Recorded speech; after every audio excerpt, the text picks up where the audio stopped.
they call me, mga close friend ko tawag sa akin Jello. Jello. Mga close friends ko. So dahil Jello tawag mo sa akin, close na tayo. May ganun. Ayan. Okay, so so Jello. Yeah. What do you like taking pictures of? What is your favorite subject? Actually, mga katulad na ganyan, mga ganyang subjects na yan. So, Subject ko. yung magaganda, I mean, very, I mean, alam mo yung medyo, pag sa personal, medyo hindi ka dun kaganda. But I'm not saying you're not too kagandaan. What I'm saying is, yung kumbaga, yung model na pag kinunan ko, iba siya in real world. So, parang, yung parang hindi mo akalain, siya ba yun? I mean, and transform him or her in a different perspective. Yes. Yeah. Actually, sa'yo, parang one shot lang. No need for editing. Usoy! May ganon! Boom! Pawis!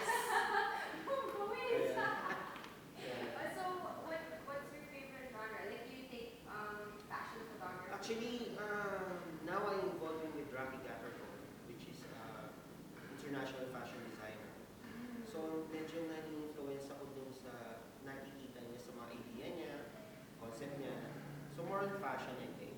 Pero parang, yeah, parang different, parang surreal yung concept.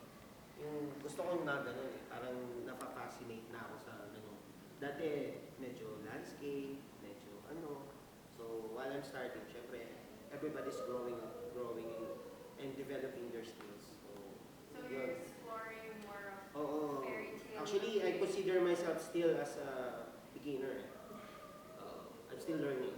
You are, but how long have you been I started year 2010. So almost 4 years na siguro. Yeah. Matagal na rin. Matagal na. Did you take matagal na siya, ga? Did you take mga workshops or? I did, yeah, when I was as a beginner, I attended some workshop. Tapos and then learning from YouTube, from other photographer, appreciating other photographers' work. So, yun, na-influence ako sa mga. So, until I try to excel pa. Tapos sabi ko, paano kaya nila nagagawa yun?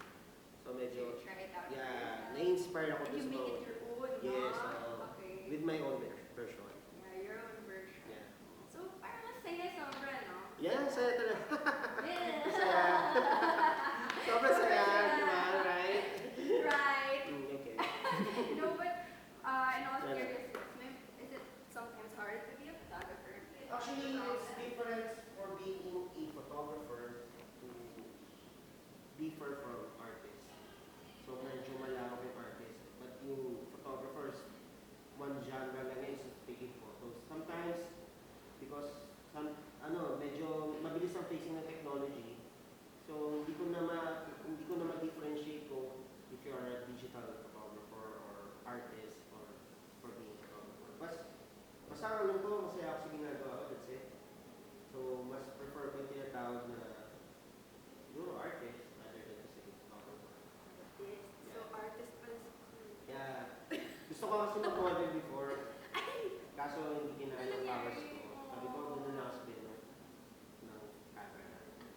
Diba? Okay, pero have you had any problems with your models? Or nag-away ba kayo? Na-encounter ko, sometimes yung mga late na, kunyari, full production. Yun, kunyari, mga call time, katulad na kanina pa ako dito, tapos ngayon ka lang karating. Whatever! Ganun. Joke lang. Actually, I was late. Hindi siya. Sorry Always on time. Yeah. No, sorry lang, mga late. Wala naman like serious na away. Wala naman. As much as possible, you have to connect with the models for you to yung harmonious relationship inside the studio or what. Yeah, actually, you have to connect what her idea para makulab mo yung naiisip mo. Or else, So, may say yung models? May say sila sa mga shoot? parang sasabihin, katulad na, kunyari, may idea ka, sabihin mo sa akin, Sabi ko, okay. Sige, maghanap ka na ng ibang photographer. Mga ganun. Di ba nagkakalab kami? At least may communication. Okay. O sige, kunyari, may sexy shoot ka. Ikaw yung model. Okay. Ano ideas mo for you? Naku, actually, paano ba? Maroon. Nabigla ako dun. Sexy Maroon. Actually, no, ako magmo-model. Una-una, as photographer, mahirap.